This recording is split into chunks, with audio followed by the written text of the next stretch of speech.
So in this video, I'm going to go over a case study involving this staircase.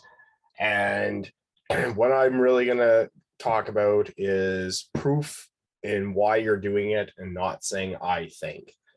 And it's using recommendations from, or the law from the regulations and outside ideas from other websites or textbooks or outside proof that your idea is the best solution for the problem.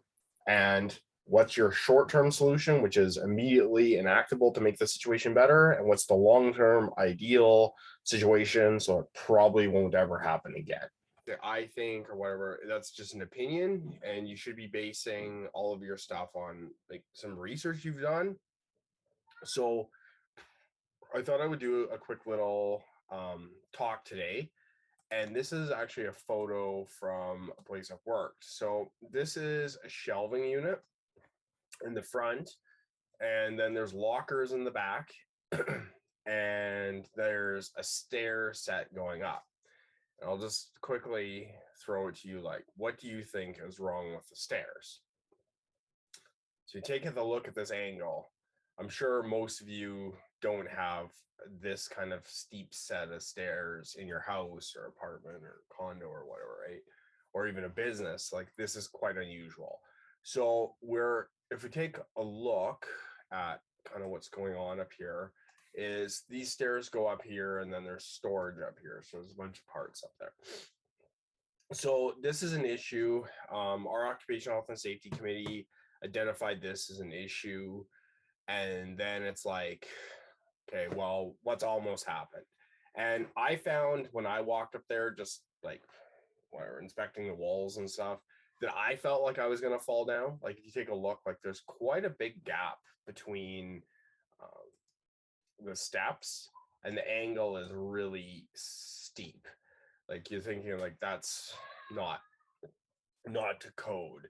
So if guys are going up and down, like employees are going up and down these stairs all the time, picking parts, I kind of just use the hierarchy of controls in my reasoning. So could we eliminate this hazard? The answer to that was no. We have too many parts at that time.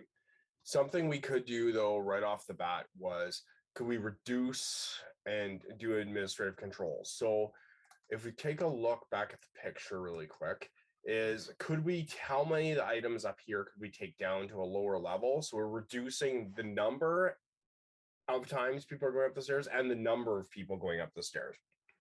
Also, really big boxes going up those stairs is like very dangerous.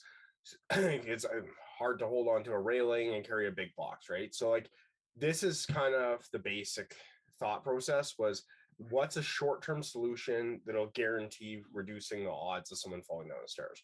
So we took everything that was up top and moved it to like down below here or other places where it was an item used every day or even a few times a week. We put it someplace where it was easier to access.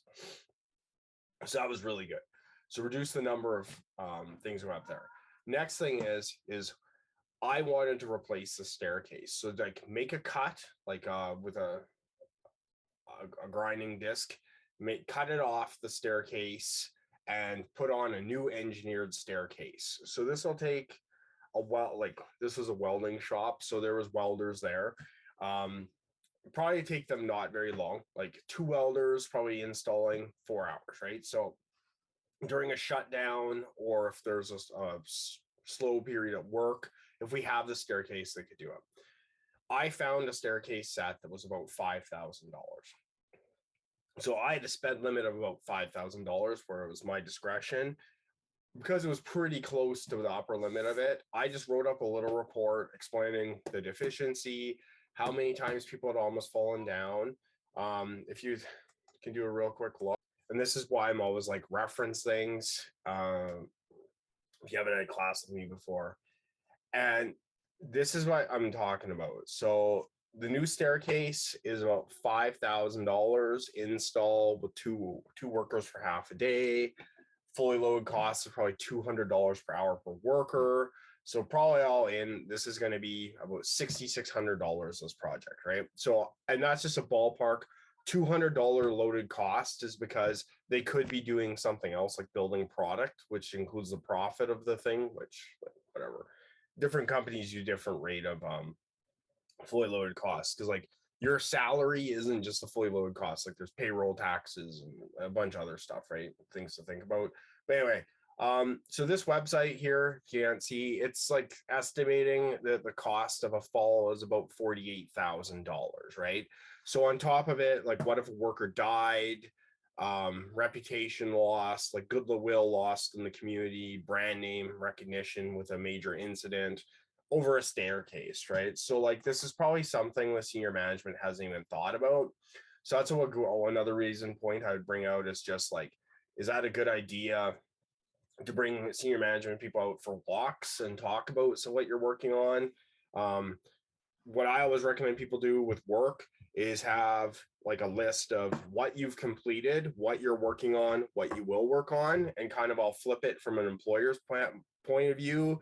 They're like, that's why I paid them to do it. That's why I'm paying them. And that's why I'll continue to pay them. Right. So like, and that's a good thing from a safety person's point of view. And the fact you're like, okay, well, I'm kind of guaranteed employment because there's still stuff to be worked on, and items are being ticked off, right?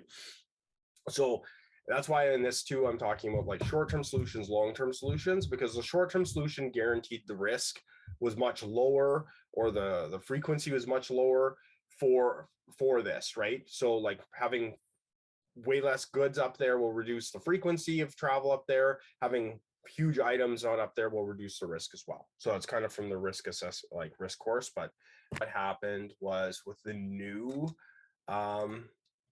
staircase, it kind of had an angle like this. And I was going to just show you this. And then how do we know that that's what we're supposed to do? Is you can go to the regulations and it'll tell you the ladder, right? So when you're writing the report, then if you say like, this is how much a fall claim is, and it could damage the company's reputation, which is worth a lot in the community. And then also like, these are the regulations, this is the law, like this staircase is not meeting this fixed ladder, fixed stairs inside the regulations. There's also fire codes that it has to be a certain way. And that's like, if you reference all that material, it's pretty hard for the managers up top to say no. And the other point I forgot to add really quickly was that this was a WCB item for several years before, and then it was taken off. Because it was in the change area, it was highly visible. A lot of employees were kind of shocked that the situation improved a lot. So you got more buy-in for the safety program. And so then you have more people coming with more ideas. And I believe right after this, somebody came up with the idea about having mirrors up so they weren't bumping into each other in that area. Like there's some blind corners there. Put those up, people are happier. Really minimal cost. And then I actually used the three-way, the mirror up to put up in all the high traffic forklift areas in the whole company. And that kind of resolved a bunch of different line items that were on occupational health and safety notes for the 3 different locations. So it was a big win kind of for that. And like I said, getting it off the occupational health and safety notes was awesome because you're working off the list. If the occupational health and safety officers are coming to your location because you're on the list for inspections, that's one thing they'll look at, and they'll ask for an old set of notes and a new set of notes. And if they see items are getting worked off, they're kind of happy because things are improving, and that's what you're getting paid to do. So thanks for your time. Bye.